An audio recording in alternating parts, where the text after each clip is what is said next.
বিহু মঞ্চ কপাবলৈ সাজু জুবিন পাপন সহ তাৰকা শিল্পীৰ অসমৰ জনপ্ৰিয় কণ্ঠশিল্পীসকলৰ এইবাৰ বিহু মঞ্চত গীত পৰিৱেশন কৰা মাননি কিমান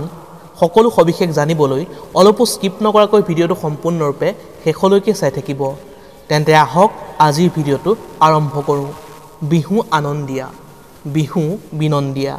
বিহুৰে মৌ মিঠা মাত বিহুৰে বা লাগি বিহুৱা ককাই ৰৈ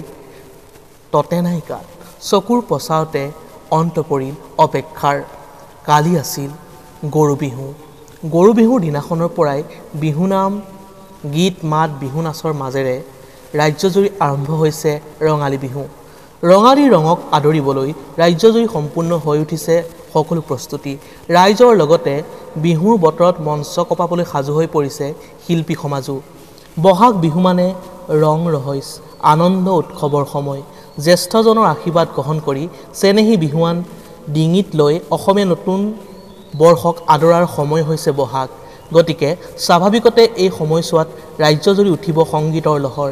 বিহুগুৰীয়া গীত মাতৰ লগতে থলুৱা নৃত্য গীতে ৰাজ্যৰ বিহু মঞ্চসমূহ কপাই তুলিব বিভিন্ন প্ৰান্তত অনুষ্ঠিত হৈ থকা বিহুৰ আখৰাবোৰো সম্প্ৰতি সমাপ্ত হৈছে এতিয়া মাথো বিহু মঞ্চ বা বিহু বাকৰিত বাঘাঢুলীয়াৰ ঢোলৰ চেৱত নচাহে কথা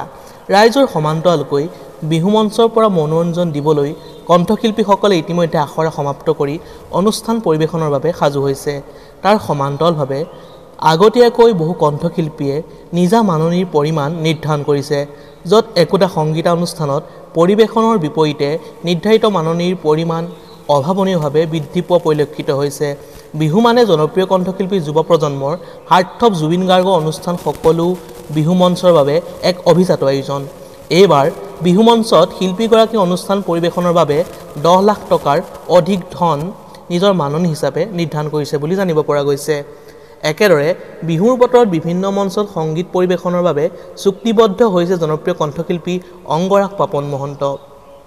শিল্পীগৰাকীয়ে মঞ্চত পৰিৱেশনৰ বাবে 15 লাখ টকা মাননি নিৰ্ধাৰণ কৰিছে একেদৰে আচুৰ্য বৰপাত্ৰৰ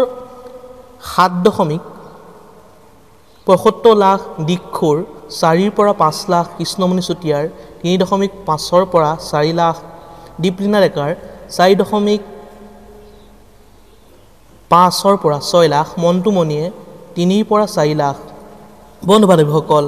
এইদৰে অসমৰ জনপ্ৰিয় কণ্ঠশিল্পীসকলে তেওঁলোকৰ বিহু মঞ্চৰ প্ৰগ্ৰেমৰ মাননি নিৰ্ধাৰণ কৰা দেখা গৈছে